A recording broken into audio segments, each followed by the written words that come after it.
As consequências da Revolução do Véu no Irã.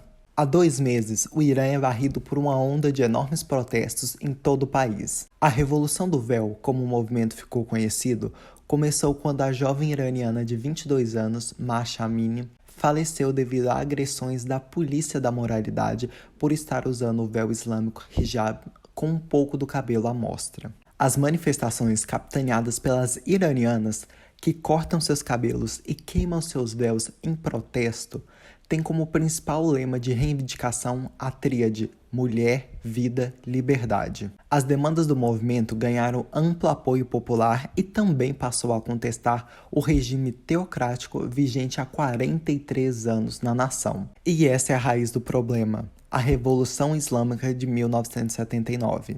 Nesse ano, o líder religioso islâmico xiita, Ayatollah Ruhollah Khomeini, tomou o poder no país, passando a implementar uma rígida doutrina baseada na interpretação ultraconservadora do Alcorão.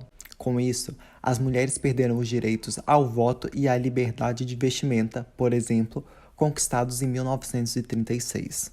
Então, com os protestos massivos iniciados em 16 de setembro deste ano, já são visíveis algumas consequências.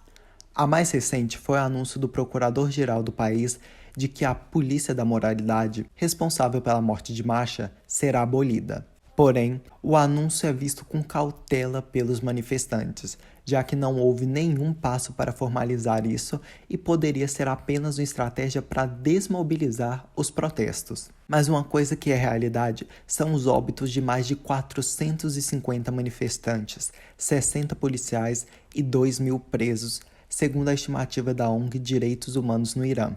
Além disso, há relatos que estudantes estão sendo presos em escolas por demonstrarem apoio aos atos e que os jogadores da seleção iraniana de futebol estão a ser perseguidos pelo regime de Teherã por não terem cantado o hino do país na Copa, em solidariedade aos manifestantes. Nesta semana está marcada uma greve geral nacional de 3 dias contra o regime teocrático comandado pelo Ayatollah Ali Khamenei.